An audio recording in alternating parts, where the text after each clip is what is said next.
कथा उनके सहायक श्री बजरंगी, उनके सहायक श्री बजरंगी। अतुलित बल खेला कर फिर क्या करना, फिर सिर पर सीताराम कर फिर क्या करना, फिर सिर पर सीताराम कर फिर क्या करना।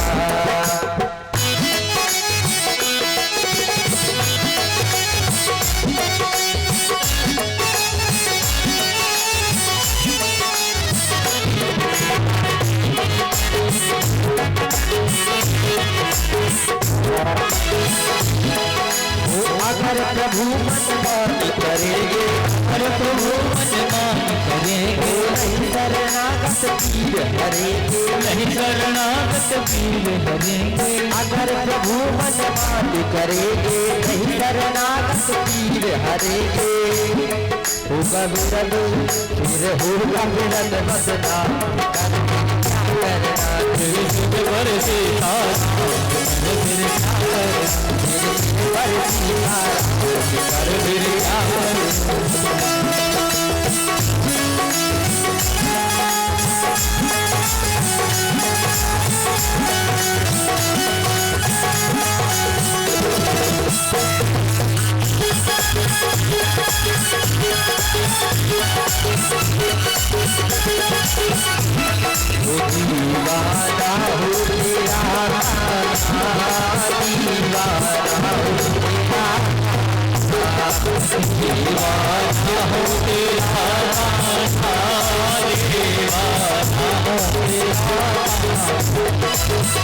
दीवाना हो तेरा दीवाना हो तेरा, दीवाना हो तेरा, दीवाना हो तेरा, दीवाना हो तेरा, दीवाना हो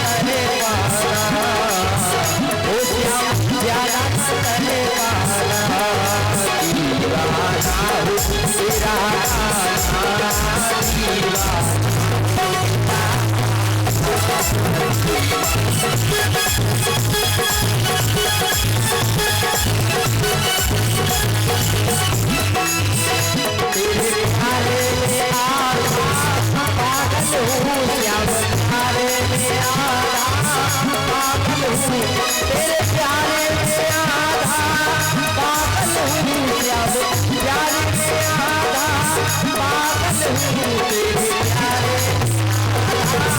पागल हूँ, पागल हूँ। वो पूरा श्याम पूरा पागल बनाता क्यों नहीं,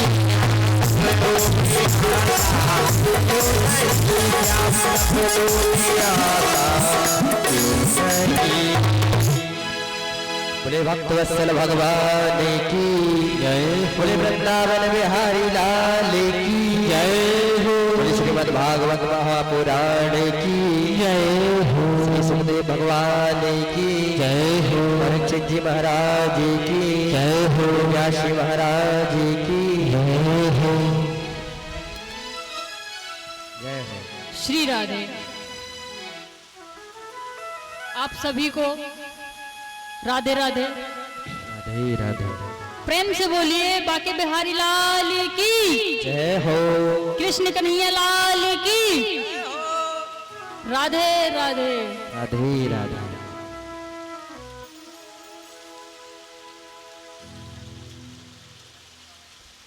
हमने कल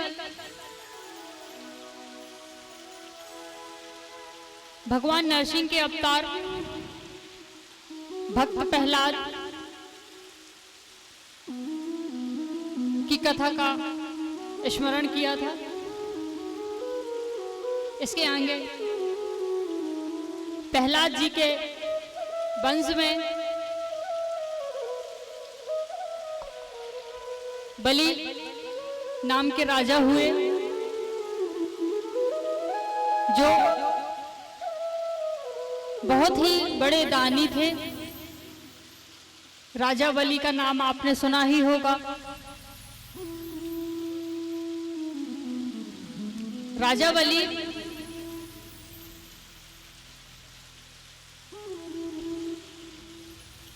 हमेशा यज्ञ, अनुष्ठान, पूजा, पंडितों को दान, ये सब कुछ राजा बलि करते थे, जो कि प्रहलाद के पुत्र थे। क्या होता है जब राजा बलि 99 यज्ञ कराने वाले होते हैं, जब इस बात की सूचना इंद्रदेव को लगती है, वो घबरा जाते हैं, सोचने लगते हैं यदि राजा बलि ने 100 यज्ञ पूर्ण कर लिए तो वो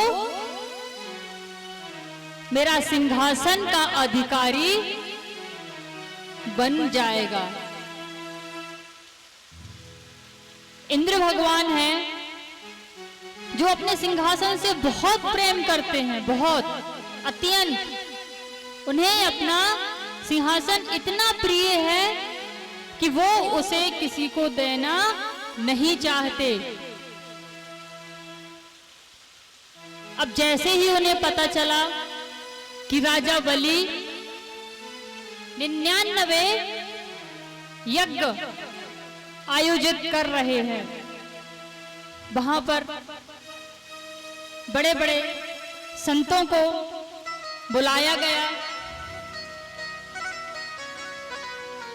ग्राम की प्रजा, आसपास सभी नगरवासियों को बुलाया गया, यज्ञशाला तैयार की, यज्ञ का आयोजन किया। जैसे ही राजा बलि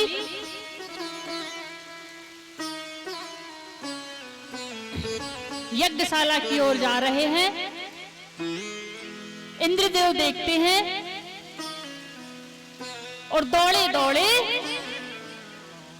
नारायण के पास जाते हैं, बोलते हैं प्रभु आप कुछ ऐसा करिए जिससे ये यज्ञ सफल ना हो पाए, नहीं तो मेरा क्या होगा। नारायण बोले घबराओ मत, मैं कुछ करता हूं।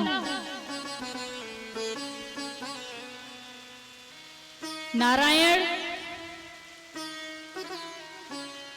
52 भगवान का रूप लेकर, बोलिए 52 भगवान की जय हो।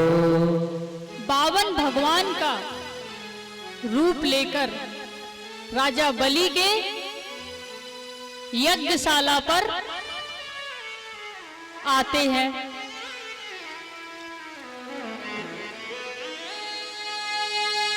राजा बलि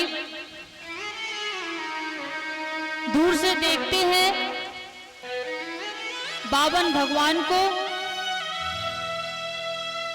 52 भगवान मतलब 52 फुट के छोटे से भगवान,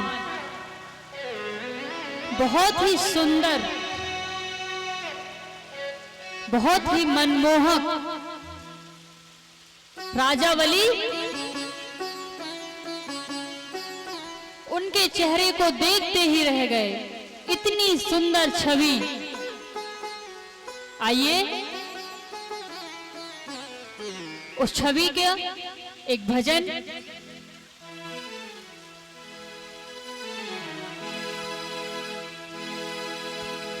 हो लगन तुमसे लगावे थे, लगन तुमसे लगावे थे, जो होगा देखा जाएगा। लगन तुमसे लगावे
हटावे थे तू अब पर्दा हटावे थे जो होगा देखा जाएगा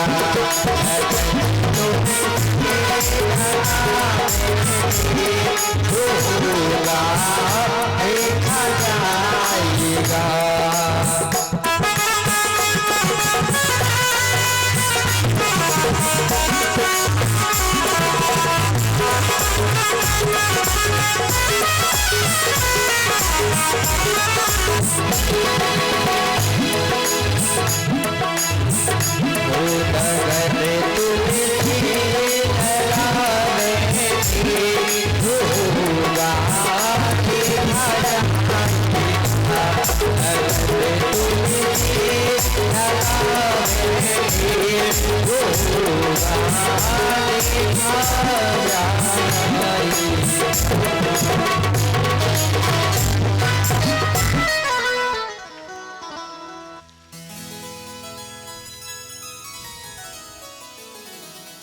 राजा बलि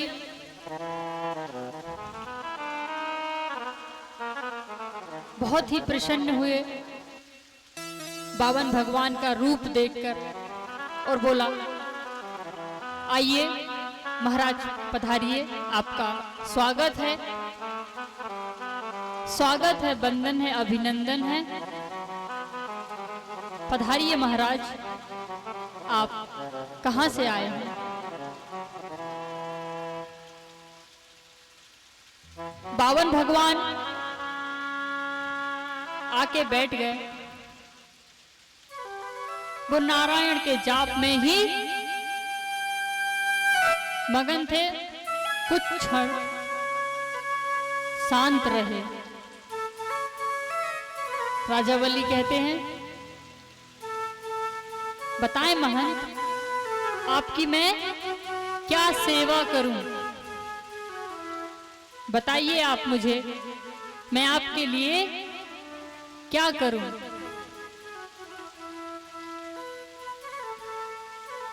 थोड़ी देर बाद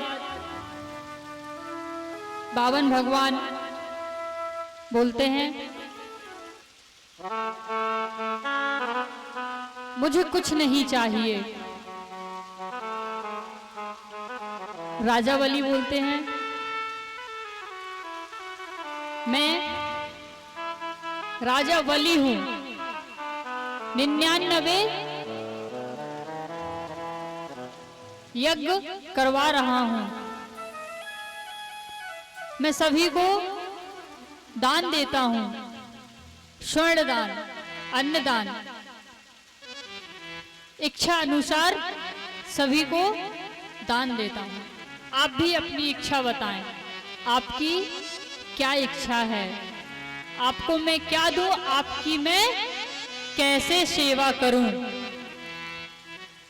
बावन भगवान बोलते हैं, नहीं, मुझे कुछ नहीं चाहिए। राजा बलि कहते हैं, नहीं, आप मेरे यज्ञ पूजन में आए हैं, आपको कुछ तो मांगना ही होगा मुझसे। आप कहें तो मैं आपका विवाह करवा दूं। बावन भगवान हंसने लगे, बोलते नहीं। राजा बलि कहते हैं, आप हां तो कहिए,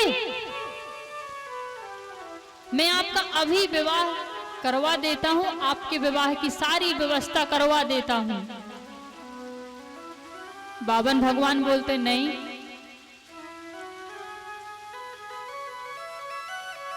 राजा बलि बोलते हैं, क्यों? बोले, मैं विवाह करूंगा, मेरी पत्नी आएगी,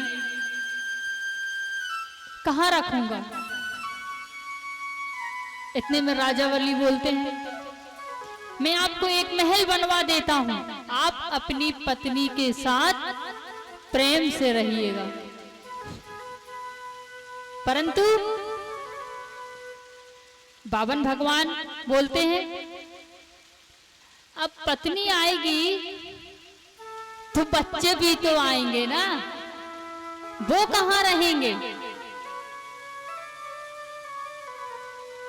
वो कहाँ रहेंगे, कहाँ पढ़ेंगे, क्या करेंगे। राजा बलि कहते हैं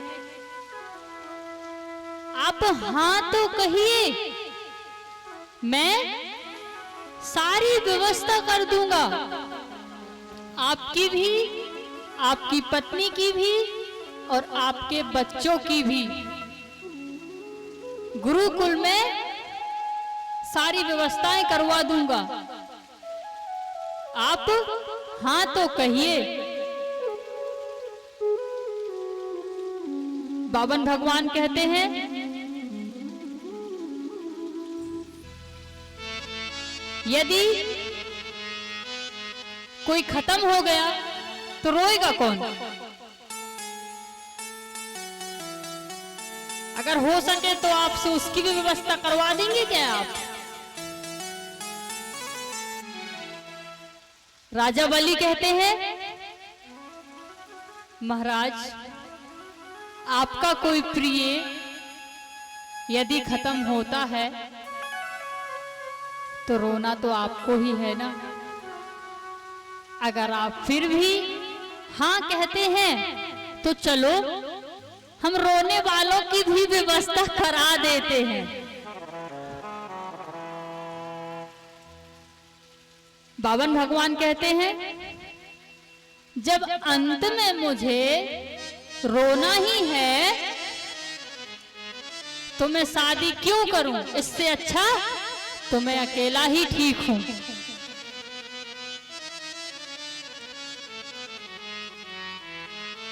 बहुत समय राजा बलि ने बावन भगवान को बनाया, परंतु बावन भगवान ने मना कर दिया नहीं। पर अगर आप इतना ही हट कर रहे हैं और यदि देना ही चाहते हैं तो उससे पहले आप संकल्प लेंगे, उसके बाद ही हम आपसे कुछ वरदान मांगेंगे। बोले ठीक है।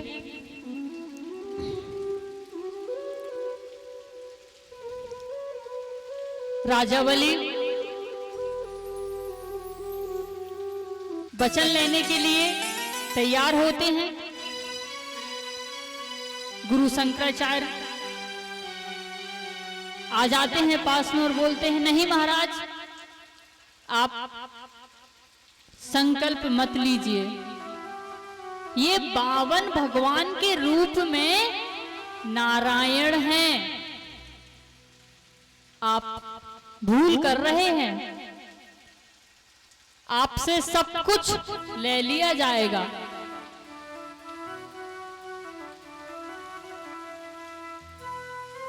राजा बलि बड़ी ही प्यारी बात कहते हैं गुरुवर, यदि ये स्वयं नारायण हैं जो बावन भगवान के रूप में आए हैं तो मैं अपने आप को सौभाग्यशाली मानता हूं कि मैं भगवान को दान दे रहा हूं।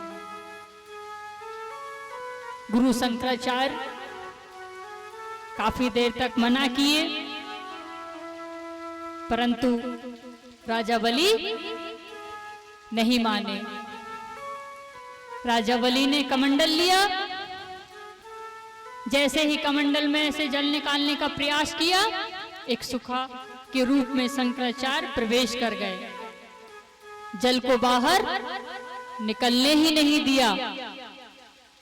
बावन भगवान इस बात को समझ गए। इसके बाद बावन भगवान ने कहा आप कमंडल में देखिए,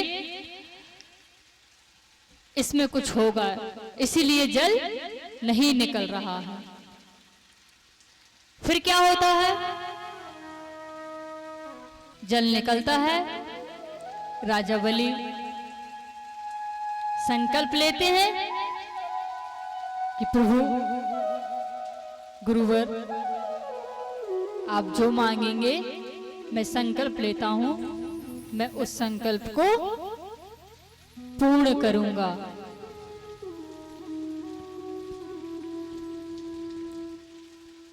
बावन भगवान कहते हैं मुझे सिर्फ 3 पग भूमि आप दीजिए।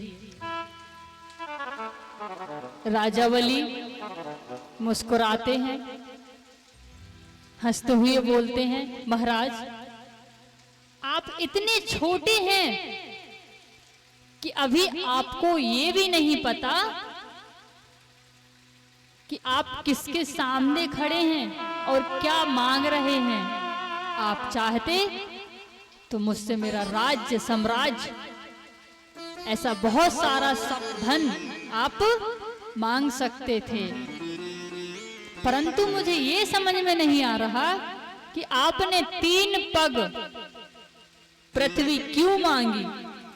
इतने में तो आप ठीक से सो भी नहीं पाएंगे। बावन भगवान कहते हैं नहीं, इससे ज्यादा मैं दान या वरदान नहीं लेता। राजावली कहते हैं महाराज आप एक बार और सोच लीजिए, इतने में आपका कुछ नहीं होगा। 3 पग पृथ्वी पर क्या होगा आपका। बावन भगवान कहते हैं देना है तो इतना ही दे दो, अन्यथा मैं यहां से चला। राजावली कहते नहीं महाराज बैठिए, ठीक है आपको जहां से उचित लगे आप वहां से 3 पग पृथ्वी को नाप लीजिए।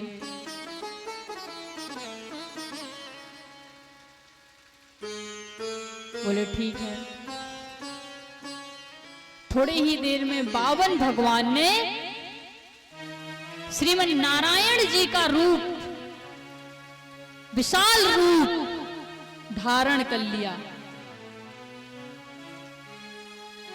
आइए श्रीमन नारायण जी का एक भजन है जिसे करते हैं।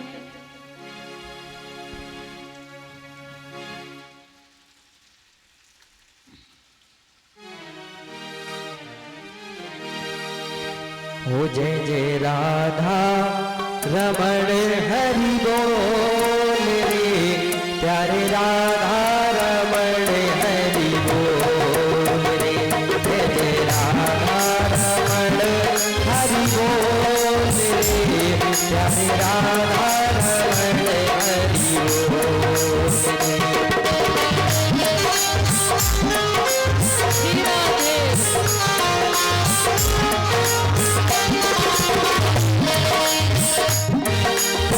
मन तेरा बोले राधे, मन तेरा बोले राधे, मन तेरा बोले राधे, तन तेरा बोले राधे, जिह्वा तेरी बोले राधे, मुख तेरी बोले राधे, मुख से तू बोले राधे, जिह्वा बोले राधे राधे। मुझे तेरा राधा, मुझे तेरा राधा रमण हरि बोल रे, प्यारे राधा रमण हरि बोल रे, राधा रमण हरि बोल रे, राधा रमण हरि बोल रे। हरि बोल हरि हरि हरि बोल, हरि बोल हरि बोल हरि हरि हरि बोल। जय राधा रमण हरि बोल रे, प्यारी राधा रमण हरि बोल रे, जय राधा रमण हरि बोल रे, प्यारी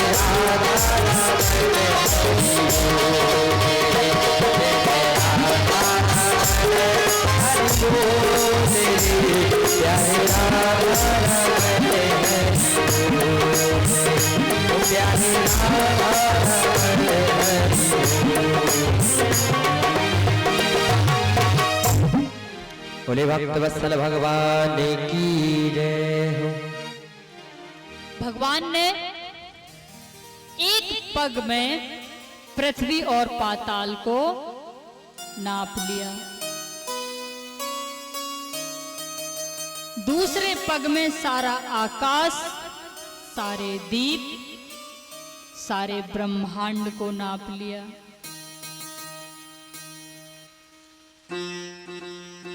भगवान बोले, राजा बलि, मैं तीसरा पैर अपना कहां रखूं?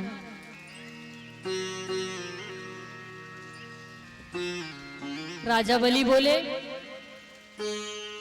भगवान, आपने संपत्ति के स्वामी की संपत्ति को नापा है, अभी संपत्ति के स्वामी को नहीं। आपने मेरी संपत्ति को नापा है, अभी मुझे नहीं। महाराज, तीसरा पैर आप मेरे सर पर रखिए। भगवान ने तीसरा पैर राजा बलि के सर पर रखा। इसके बाद भगवान अपने रूप पर आए, कहा, मैं तुम्हारे दान से प्रसन्न हूं,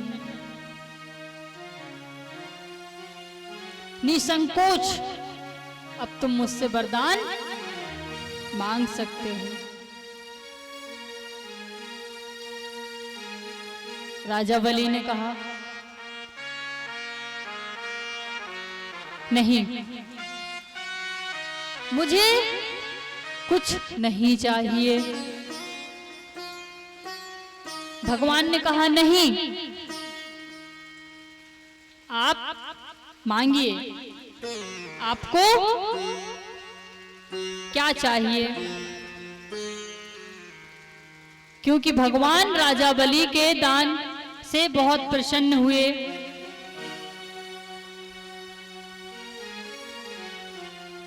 राजा बलि ने कहा, ठीक है, यदि आप देना ही चाहते हैं तो मुझे एक वरदान दीजिए। मैं जहां कहीं भी रहूं, जब भी अपने निवास से निकलूं, आपके दर्शन मुझे सर्वप्रथम हो।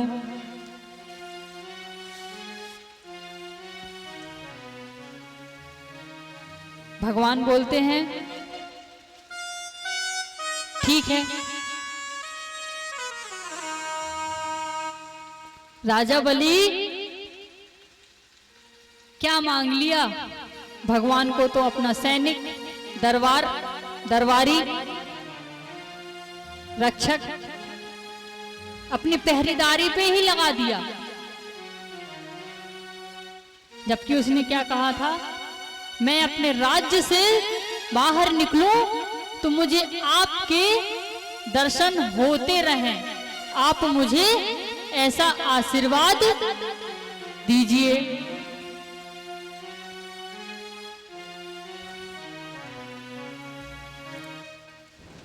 तब भगवान राजा बलि को सुताल लोक का राजा घोषित किया,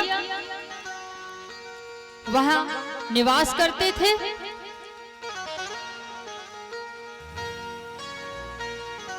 राजा बलि जब कुछ समय तक भगवान क्षीर सागर में नहीं पहुंचे तो माता लक्ष्मी को चिंता होने लगी। तो नारद जी से पूछा, भगवान जब से राजा बलि कहा 52 रूप का अवतार लेकर गए थे तब से वापस नहीं आए हैं।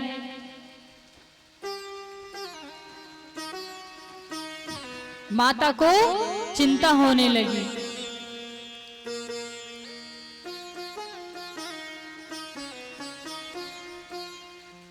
फिर नारद जी ने माता को बताया, माता राजा बलि ने तो उनको दरबारी बना के रखा है। माता लक्ष्मी राजा बलि के महल आती हैं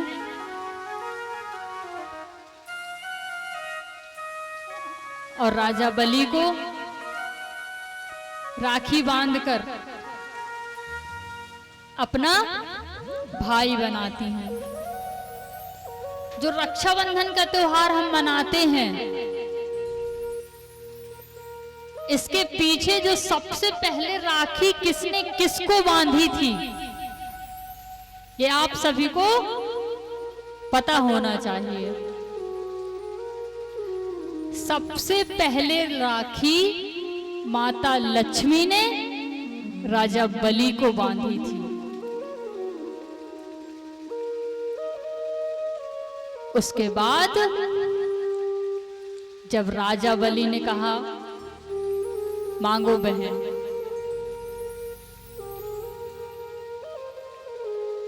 तब राजा बलि ने कहा कि आप जो मांगेंगे हम वो देंगे। तब माता लक्ष्मी कहती हैं कि आपके बाहर महल के जो दरबारी बैठा है मुझे वो चाहिए। बोले ठीक है।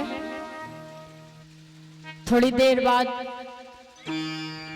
राजा बलि को बताया गया कि जिसको आप दरबारी बनाकर रखे हो वो स्वयं नारायण है, भगवान है। फिर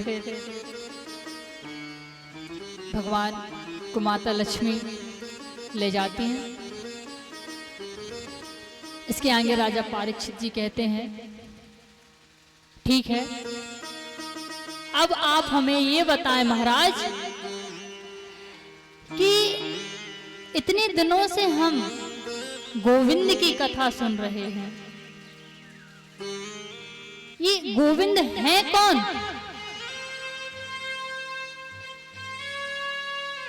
राजा परीक्षित जी कहते हैं,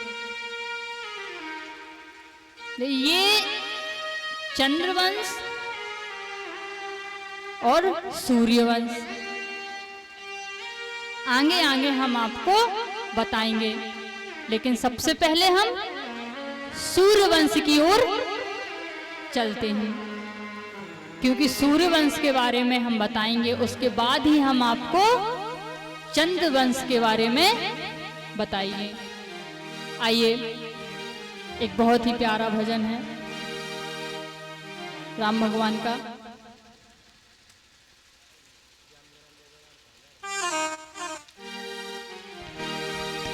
बोले राघवेंद्र सरकार की जय हो।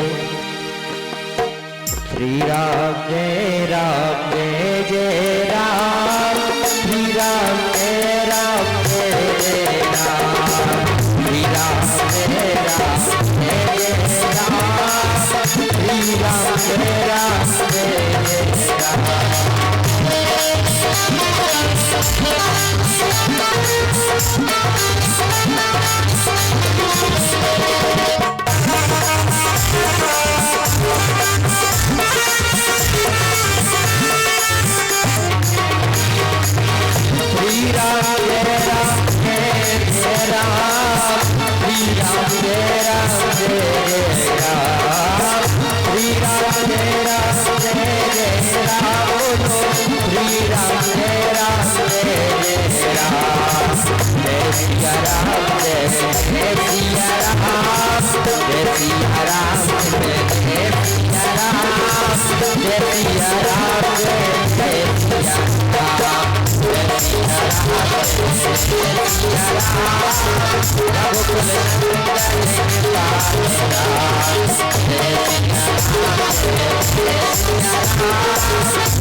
कहा जाता है राम कृष्ण दो एक हैं, अंतर नहीं निवेश, इनके नयन गंभीर हैं, इनके चपल विशेष।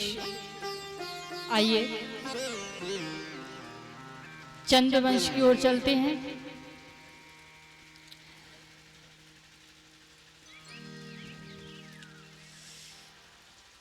सूर्यवंश का पहले है, फिर लास्ट में चंद्रवंश के बारे में है। सूर्यवंश में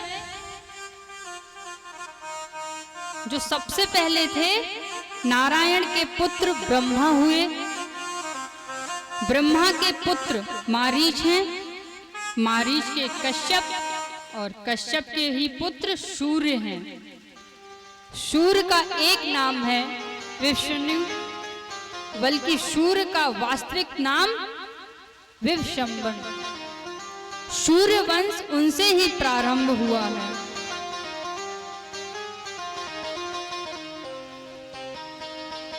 सूर्य वंश में उनके यहाँ एक परम सुंदरी कन्या ने जन्म लिया, उसका नाम सुकन्या।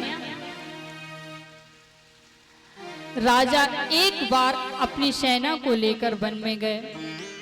वहां ऋषि तपस्या कर रहे थे। उनके सारे सिर पर दीमक लगी हुई थी, केवल आंखों के सामने दो गड्ढे दिखाई दे रहे थे। सुकन्या ने एक कुसा लिया और ऋषि की आंखों पे डाल दिया। ऋषि बहुत क्रोधित हुए। चेम्बन ऋषि तो अंधे हो गए।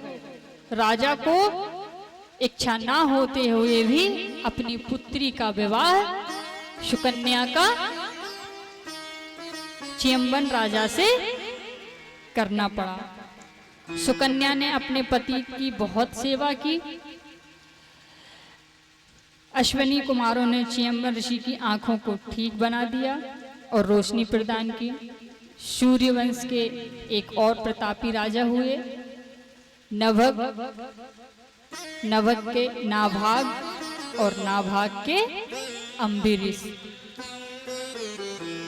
इतनी बड़ी पृथ्वी के सम्राट होकर भी अम्बरीश के मन में भी एकादशी व्रत की कामना जो आप करते हैं, आपको जानकारी होगी इस चीज के बारे में। कुछ महिलाएं एकादशी का व्रत रहती हैं। इसके बाद महाराज दशरथ परम तपस्वी, तेजस्वी, पराक्रमी अयोध्या में राज्य करते थे अपनी 3 पत्नियों के साथ। महाराज की कोई संतान नहीं थी। जब भी अयोध्या में किसी के घर बालक होता, वो उत्सव नहीं मनाते थे। क्यों? क्योंकि राजा को पता चलेगा कि मेरे घर बालक हुआ है और मैं उत्सव बना रहा हूं, तो राजा को दुख होगा। इस वजह से राजा और उसकी प्रजा भी एक साथ दुखी ही रहा करती थी। क्यों? क्योंकि राजा के पुत्र नहीं थे। तो वहां पे सभी नगरवासी अपने पुत्र या पुत्री का भी उत्सव नहीं मनाते थे। एक बार क्या हुआ, राजा भ्रमण करने के लिए गए। बहुत ही चिंतित थे। नारायण का भजन कर रहे थे। एक भजन है नारायण का।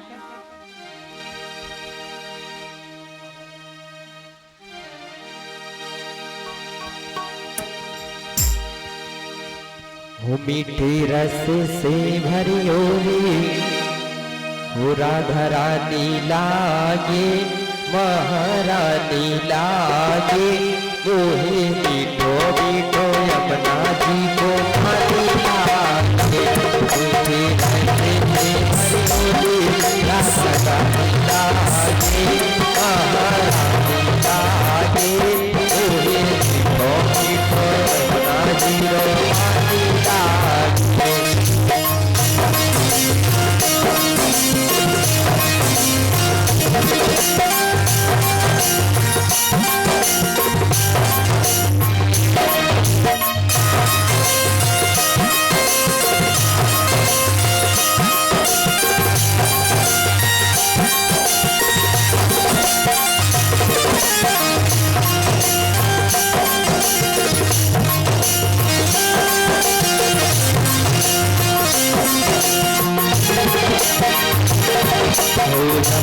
मैया कारी कारी राधा गोरी गोरी मैया कारी कारी राधा गोरी गोरी वृंदावन में धूम मचावे बरसाने की चोरी वृंदावन में धूम मचावे बरसाने की चोरी ब्रजधाम राधा गोरी रजधानी लागे रजधानी लागे मीठो मीठो अपना जीरो पानी लागे हरि होली लागे लागे मीठो मीठो सरयू तो पानी लागे।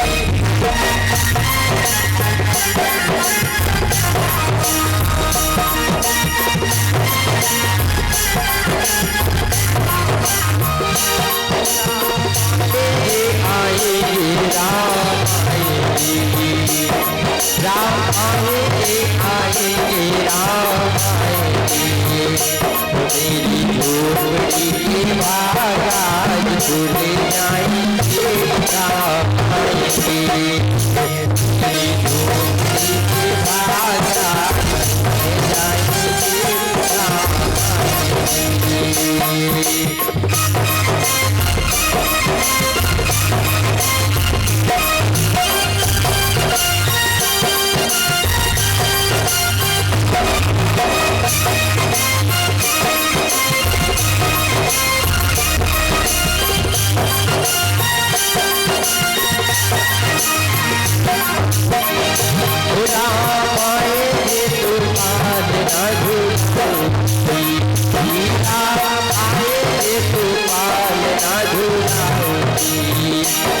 मीठे मीठे में भजन सुनाऊंगी मीठे मीठे में भजन सुनाऊंगी मेरे जन्मों पाप सारे कटे जाएंगे राम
जाएंगे राम आएंगे।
उसके बाद आइए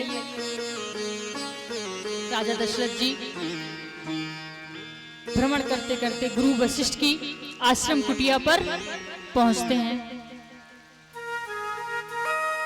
गुरु वशिष्ठ जी से अपनी सारी समस्या बताते हैं। गुरु वशिष्ठ जी कहते हैं, राजन आप चिंतित क्यों होते हैं? आपको एक पुत्र नहीं, आपके 4 पुत्र होंगे। आप पुत्र प्राप्ति के लिए एक यज्ञ करवाएं।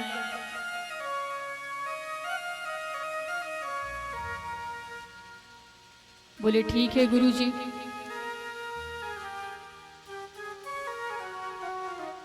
राजा दशरथ अपने महल आते हैं और पुत्र का मेष्टि यज्ञ का आयोजन करवाते हैं। बहुत ही बड़ा विशाल यज्ञ होता है जो पुत्र प्राप्ति के लिए होता है। आपने देखा होगा अभी भी बहुत सी ऐसी जगह हैं जहां पर संतान प्राप्ति के लिए यज्ञ अनुष्ठान हवन इत्यादि किए जाते हैं।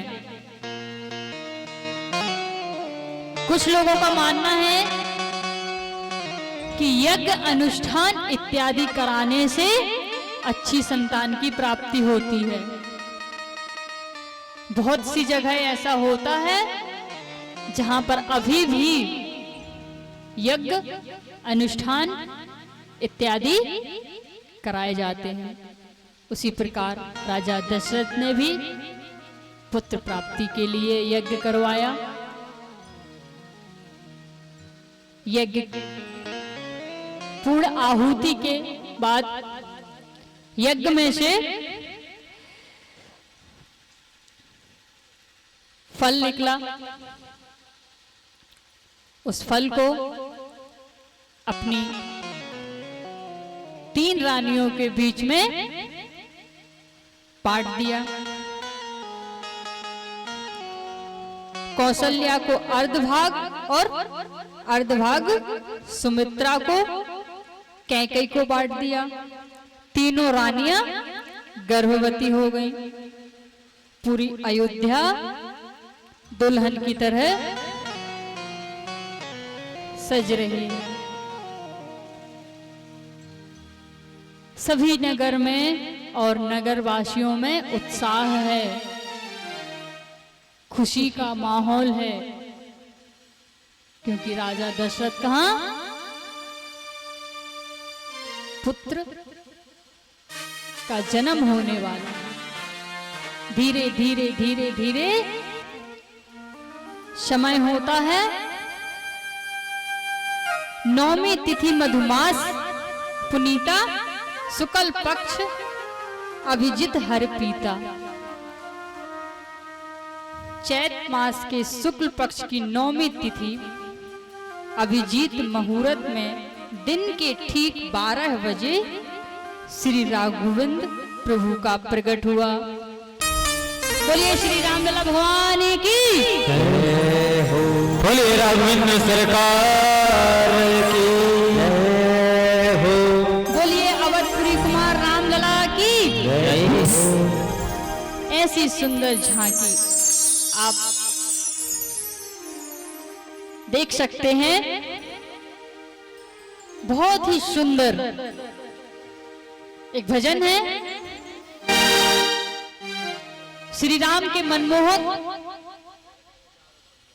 स्वरूप को लेकर। वो प्रगटे है चारों भैया अवध में भागी बधिया। चारों भैया अवध में भागे बधिया। प्रगटे है चारों भैया अवध में भागी बधिया।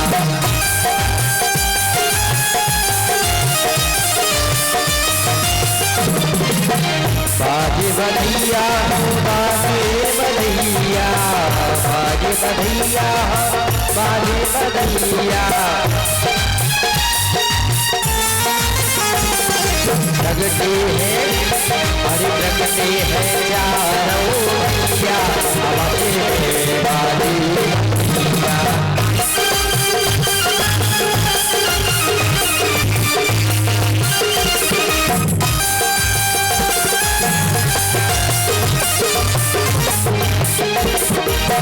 जगमग जगमग दिया न जलत है जगमग जगमग जगमग जगमग जगमग जगमग दिया न जलत है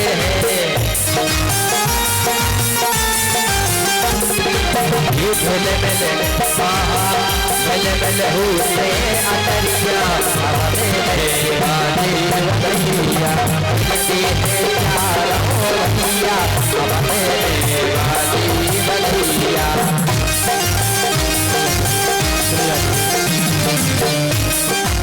लगता है हमारी माताओं बहनों को भगवान राम की जन्म की खुशी नहीं हुई है,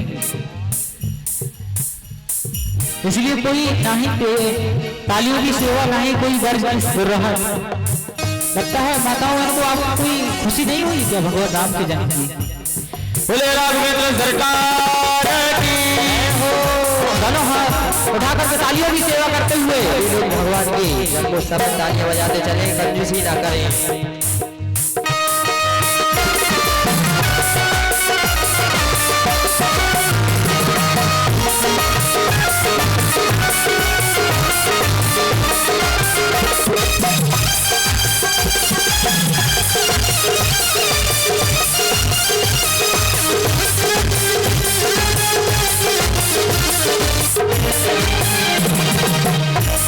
लुटावे हीरा मोती कौन लुटावे हीरा मोती हीरा मोती हीरा मोती कौन लुटावे रुपैया कौन लुटावे रुपैया हमारे बाजी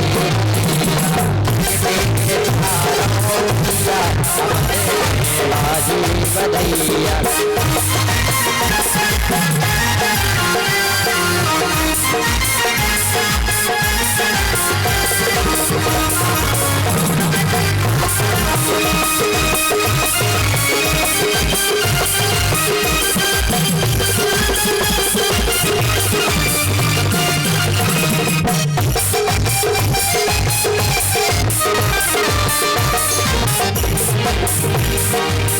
राजा लुटावे हीरा मोती राजा लुटावे हीरा मोती हीरा मोती हीरा मोती हीरा लुटावे रुपैया रानी लुटावे रुपैया अपने बाजी भैया चारों भैया अपने बाजी भैया।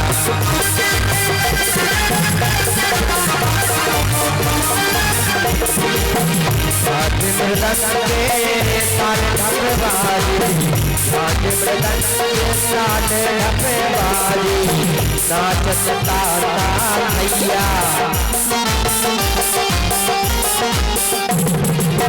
नाचत ताता भैया अब तेरे बाजे भैया प्रगटे है चारों भैया अब तेरे बाजे भैया प्रगटे है चारों भैया अब तेरे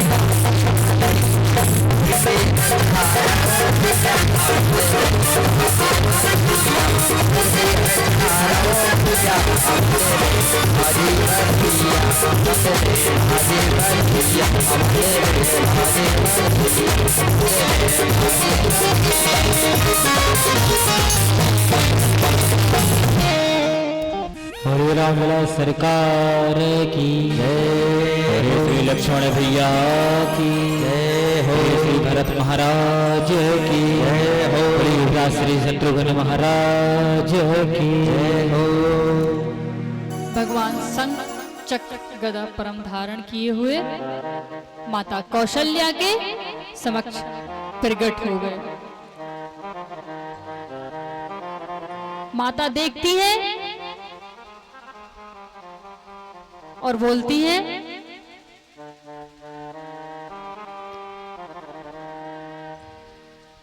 मैंने तुम्हें बालक बनकर आने के लिए कहा था,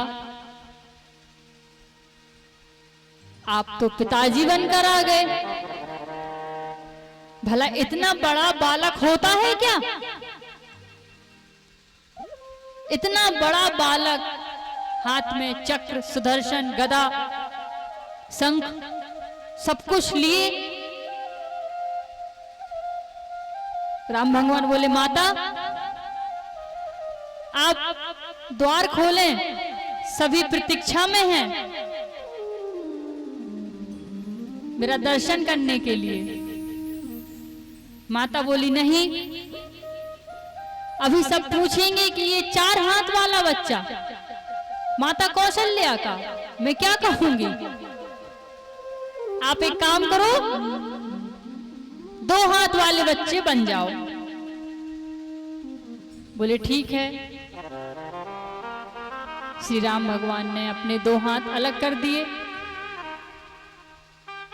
अब फिर भी भगवान बोले, माता अब तो खोलो आप दरवाजे, सभी बैठे हैं मेरे दर्शन के लिए।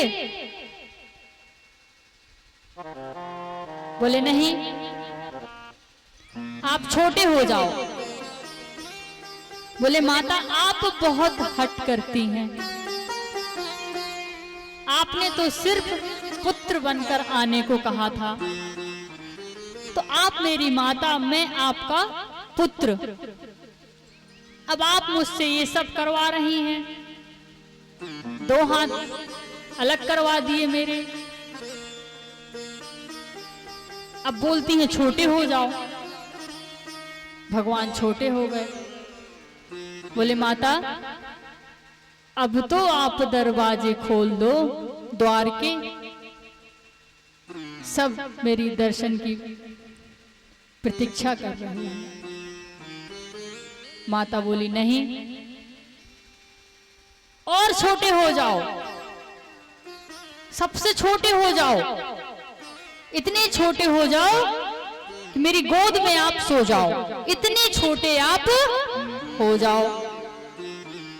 भगवान बोले माता आप बहुत हट करती हैं, चलो ठीक है। भगवान छोटे हो जाते हैं, इतने छोटे हो जाते हैं माता कौशल्या की गोद में आ जाएं। फिर माता कौशल्या बोलती हैं, आप अपने पूरे वस्त्र उतार दीजिए। बोले क्या कहती हैं माता आप? बोले आप पूरे वस्त्र उतार दीजिए। अब भगवान श्री राम छोटे हो गए, वस्त्र उतारने में उनको क्या संकोच, उतार दिए। अब माता बोली अब थोड़ा रो, जोर से रो। भगवान बोले माता आप ये मुझसे क्या करवा रही हैं? आप जल्द से जल्द द्वार खोलिए, सभी मेरी प्रतीक्षा में हैं, मेरा दर्शन करना चाहते हैं, आप द्वार खोलिए। माता कौशल्या बड़े ही प्रेम से बोली, नहीं, पहले आप रो। बोले ठीक है। इतने में श्री राम जी रोने लगते हैं। जैसे ही बाहर रोने की आवाज जाती है, सभी नगरवासी बहुत ही प्रसन्न हो जाते हैं। उसके बाद सभी देवता, इंद्र, ब्रह्मा जी, शंकर जी, आकाश लोक के सभी देवी देवता पुष्प वर्षा करते हैं। भगवान दिन के 12 बजे सूर्य वंश में सूर्य की उपस्थिति पे प्रकट हुए थे। चंद्रमा कहता है सूर्य से, तुम हटो, मुझे भगवान के दर्शन करने दो। दोनों के बीच थोड़ा कहा सुनी होती है, चंद्र भगवान और सूर्य भगवान के बीच। तब कहीं जाकर नारायण प्रभु श्री राम कहते हैं,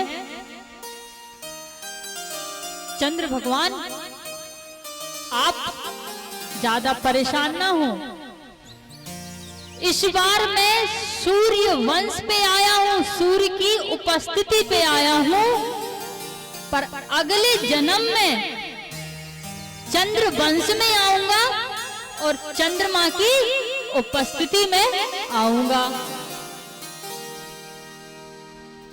इस प्रकार दोनों का विवाद खत्म होता है। सभी आकाश लोक के देवी देवता खुशियां मनाते हैं, सारे जगह खुशी का माहौल रहता है। धीरे धीरे समय बीतता है, चारों भाई बड़े होते हैं, गुरुकुल आश्रम में जाते हैं पढ़ाई के लिए। वहां पर बहुत कुछ ज्ञान, धर्म, अनुष्ठान बहुत कुछ सीखते हैं। आइए एक छोटा सा भजन भगवान श्री राम के नाम।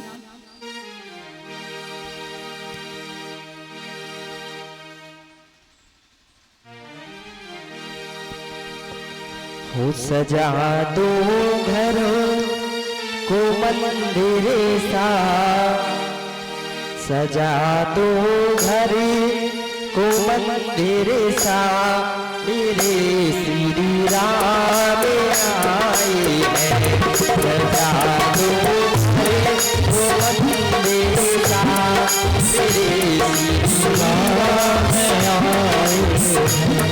मेरे घर राम आए हैं, मेरे घर राम आए हैं, मेरे घर राम आए हैं, मेरे घर राम आए हैं, मेरे घर राम आए हैं।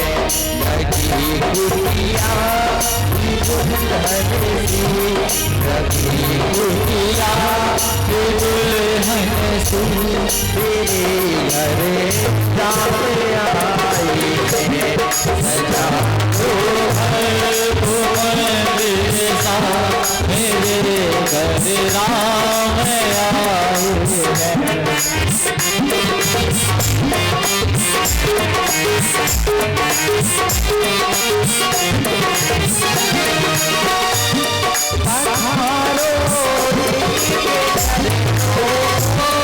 बहाकर प्रेम की गंगा, भारो लिख चरणों में, बहाकर प्रेम की गंगा, बहाकर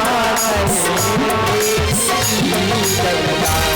बिछा दो अपनी पलकों को, बिछा दो अपनी पलकों को, मेरे घर राम आए हैं।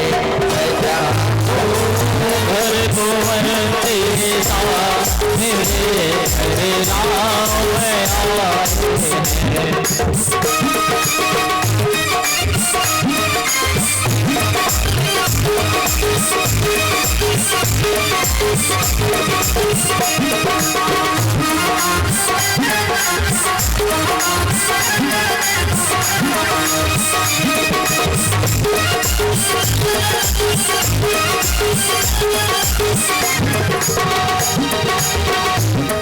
सजा दो घरे वो मंदिर सा, मेरे घर राम आए हैं। सजा दो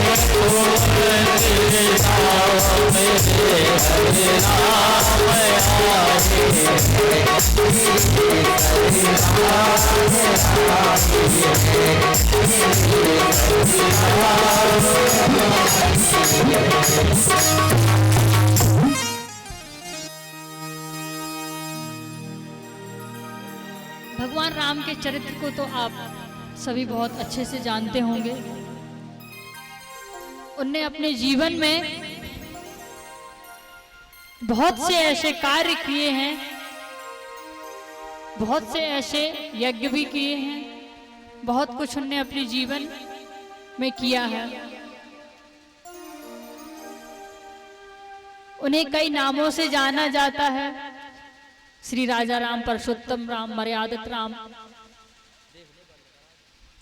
उनके एक नाम नहीं है, बहुत सारे नाम हैं, लेकिन सर्वश्रेष्ठ नाम उनका राम, मर्यादा पुरुषोत्तम श्री राम। फिर कौशल्या नंदन।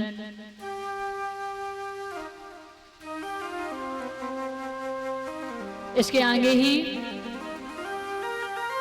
राम भगवान अपना सारा जीवन, अपनी कथा, अपना कार्य, अपनी लीलाओं सभी में करते हुए अब राजा परीक्षित जी कहते हैं, गुरुवर, फर्स्ट दिन से हम श्रीमद् भागवत कथा पुराण का अध्ययन कर रहे हैं। आप हर दिन की कथा में गोविंद ही गोविंद कहते हैं। आखिर गोविंद है कौन? गुरुवर बोलते हैं, मैं आपको बताऊंगा, मैं आपको कथा के माध्यम से सारी जानकारी आपको दूंगा। बोले तो गोविंद है कौन? गोविंद का भजन करवाते हो बीच बीच में, गोविंद नाम का जयकारा लगाते हो, आखिर ये गोविंद है कौन?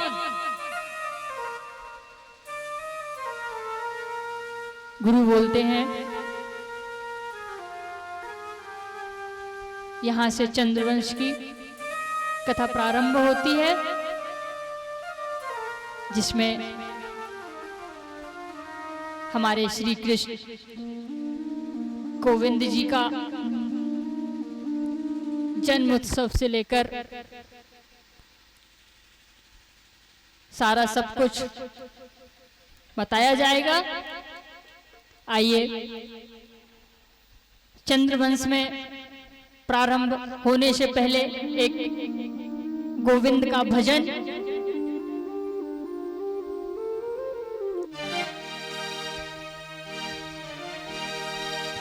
श्री राधे।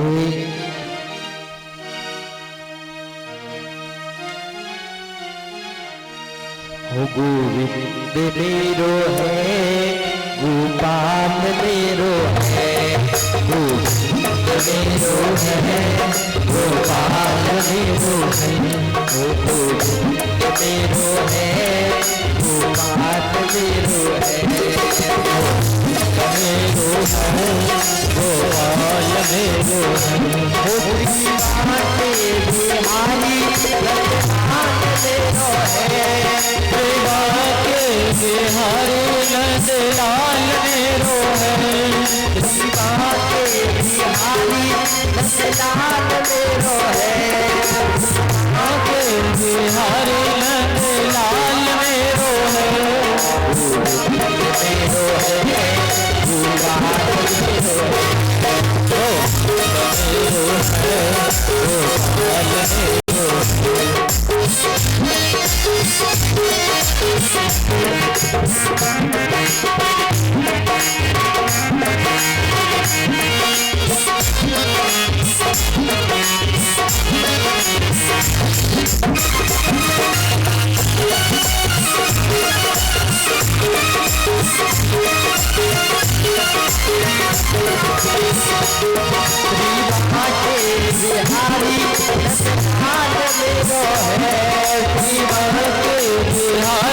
नंदलाल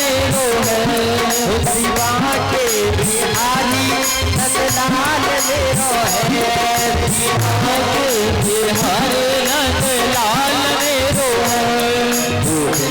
मेरो है गोपाल मेरो है, गोविंद मेरो है गोपाल मेरो है, गोविंद मेरो है गोपाल मेरो है, मेरो है गोपाल मेरो है, गोविंद मेरो है गोपाल मेरो है।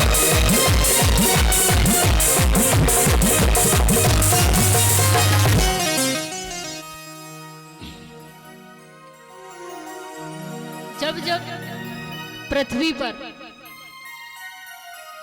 धर्म की हानि या पाप ज्यादा बढ़ जाता है, तभी तभी भगवान का प्रकट होता है, तभी भगवान धरती पर आते हैं। ऐसा ही जब पृथ्वी पर पाप बढ़ गया था, श्री रामचंद्र आए। उसके बाद पृथ्वी पर इतना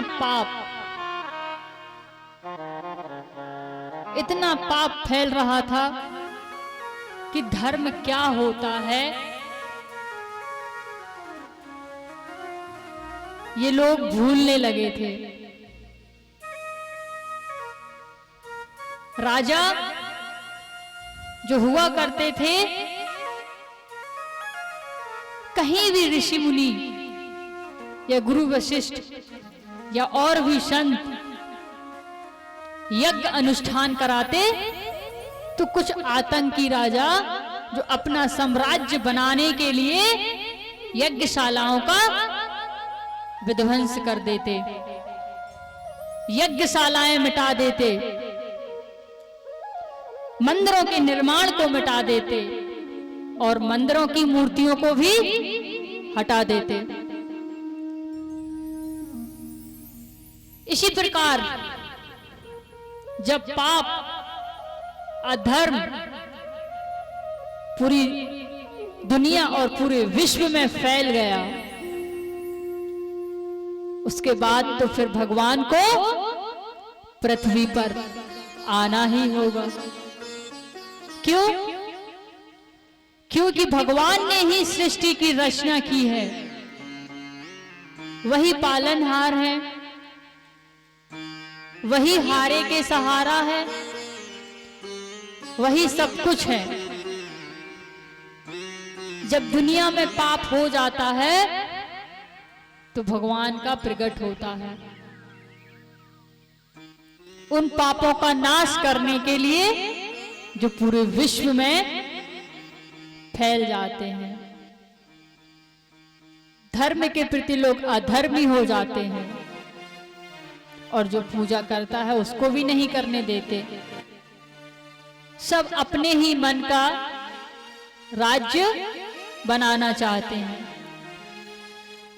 कहा जाता है जब जब होई धर्म की हानि, बढ़हु असुर अधर्म अभिमानी, तब तब धरे प्रभु विविध शरीरा, हरहि कृपा निधि सज्जन पीरा। इसके आगे ब्रह्मा जी ने कहा मथुरा में वासुदेव नाम के राजा होंगे। वासुदेव जी की पत्नी देवकी के गर्भ से नारायण श्री कृष्ण अवतरित होंगे। गोकुल में नंद जी की भार्या यशोदा हैं। यशोदा जी के यहाँ प्रभु की दिव्य चिन्मय माया पुत्री के रूप में अवतार लेकर आएगी। हे माता पृथ्वी, आप सबके कष्ट की निवृत्ति होगी, ऐसा लगता है। लेकिन हमारा भी कोई कर्तव्य है। देवता बोले क्या? हम लोग भी भगवान के घर अवतार लेकर जाएंगे। मथुरा के बड़े यशस्वी राजा हैं जिनका नाम है उग्रसेन। ऐसा वर्णन आता है कि उग्रसेन के कोई पुत्र नहीं था। बड़ी भारी तपस्या की, पुत्र कामेष्टिना यज्ञ किया तो उग्रसेन की पत्नी गर्भवती हो गई। एक बार अपनी सहेलियों के साथ वे वन में गई वन विहार करने। महाराजा उग्रसेन की पत्नी की एक दुर्मिल नाम के राक्षस की छाया उनके ऊपर पड़ गई। उससे जिस बालक ने जन्म लिया उस बालक का नाम कंस था। लेकिन ब्राह्मण से जब कंस की जन्म से लेकर अंत तक का पूछा गया तो ब्राह्मण जी ने बताया कंस के पिता को, ये बालक बहुत ही दुष्कर्मी है, ये आपके राज्य को बर्बाद कर देगा, ये आपके परिवार को नष्ट कर देगा। इस बालक को तो आप अपने राज्य से अलग कर दीजिए। ऐसी सलाह दी। ये आपका वंश बर्बाद ही करेगा, साथ में आपके धन मान सम्मान